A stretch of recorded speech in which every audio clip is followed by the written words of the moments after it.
Hey guys, and welcome back to my channel. In today's video, we will be talking about some other alternatives. What are some other visa options if your H-1B was denied, or you did not win the H-1B lottery, or you are not eligible or qualified for an H-1B visa? Stay tuned to the end of this video where I will be sharing with you some other visa options that you may be able to consider and even obtain. If you are watching this channel for the first time, I am Dr. Britton and I share a lot of information on this platform. Go ahead and join the community so that you can learn more about teaching in the United States as well as the different types of visas. And as I'm sharing with you today, other routes that you can take if your visa is not approved. So it is important for you to know that there are other options that you can take if your H-1B was not granted. However, these routes are going to be dependent on your qualification, your circumstances, and in some cases, your employment. Let's get straight into these other visas that you may take into consideration. The first visa we're going to look at today is the L visa, which is the intra-company transfer visas. These visas are usually offered to employers who are working with multinational companies who may have a location in the United States. So if you are working with a company that has locations outside the United States, you may be able to transfer your place of work to the United States. Go ahead and check out if your company is a multinational one and if they have locations in the United States. It is important to note also that the L visa comes in two categories, L1A and L1B. The L1A is for managers and executives, while the L1B are for employees with specialized knowledge. So the L1 visa, check that out for intra-company transfers. Do you have extraordinary ability or achievements? Well, if you do, then you may consider the O visa. The O visa are for individuals with extraordinary abilities and achievements in arts, science, math, technology, engineer, and you name it. And how can I forget athletic? Again, the O visa has two categories, O1A and O1B. O1B is for art and education, science, business, and athletics will fall under O1A. So go ahead and show those extraordinary abilities and get rewarded for it with your O visa. The next visa category is for NAFTA professionals. If you are a professional from Canada or Mexico and your occupation fall under NAFTA, then you may be eligible for this visa. The TN visa covers a range of professional areas including science, computer analyst, engineering, and technology. If you are from Australia, then this visa type is for you. Professionals in specialty occupations from Australia are eligible to apply for the E3 visa. The E3 visa is similar to the H-1B visa. However, please note that if you are an Australian citizen and you hold a H3 visa, then your spouse may be eligible to work in the United States if he or she has a work permit.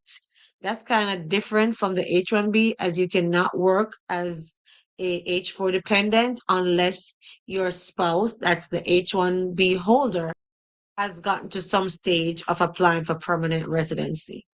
If you're from Singapore or Chile, then this visa category is for you. It's the free trade agreement for professionals from Singapore and Chile, and the category is H1B1. The H1B1 visa. So, as part of the free trade agreement, professionals from Singapore and Chile can apply for this type of visa to work and live in the United States. Again, the H1B1 visa is similar to the H1B visa. Another category of visa you can consider is the J1 visa. The J1 visa is a cultural exchange visa which allows you to live and work in the United States. There are many categories that fall under the J1 visa to include teachers, professors, au pairs, summer work, travel workers, interns, you name them, the J1 visa can cover them. So if you have not learned or not heard about the J1 visa before, you can check some more on this channel because this channel is big on explaining about the J1 cultural exchange visa. The next category of visa is for treaty investors, the E2 visa. The E2 visa allows investors to develop and direct operations of the enterprises that they have invested in. So if you are an investor, then you may consider the E2 visa. If you are a trainee or a special education exchange visitor, then you may consider the H3 visa. The H3 visa is for individuals who are interested in training in the United States in areas that are not available in their home country.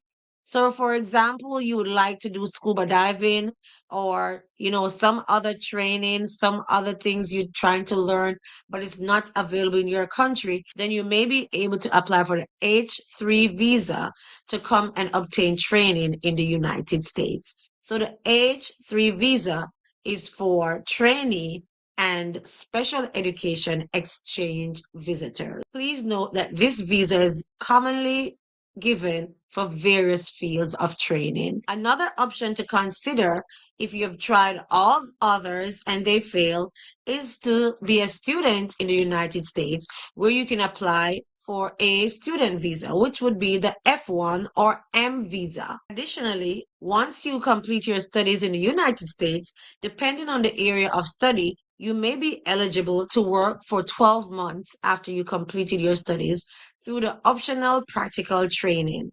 The optical practical training is mainly offered to students of STEM, math, engineer, technology, or sciences. So I would advise you to be smart in choosing the area that you're going to be studying in when you decide to study in the United States. And the final visa type we're going to look at today is the visitor visa, the B1 visa. B1 visa allow you to engage in temporary business activities in the United States to include attending business meetings, conferences, or completing temporary assignments in the United States. If the B1 visa can work to obtain the goal you're trying to achieve, then you may check it out to see if it's suitable for you. So I listed 10 other visas that you could take into consideration if your H1B did not work. It is important for you to check out and carefully scrutinize the requirements and limitations for all the visas that were mentioned. Additionally, whichever visa that you're deciding to go with, you want to make sure you stay current and up to date with the information on this visa type as the visa categories keep changing, the requirements keep changing, and you want to make sure whatever is changing, you're still eligible for that visa. I would also recommend that you seek professional help to ensure that the visa type you select is suitable for you and whatever it is you are aiming to obtain in the United States. So, in summary, the other options are the L1 visa, the O visa, the TN visa, the E3 visa, H1B1 visa, the J1 visa, the E2 visa, H3 visa, the F1 visa, and the B1 visa. If you got all the way to the end of this video, go ahead and give this video a thumbs up. Don't forget to subscribe. Share this video with somebody who may need the information. And I hope to see you again on this platform. Thanks for watching. Bye.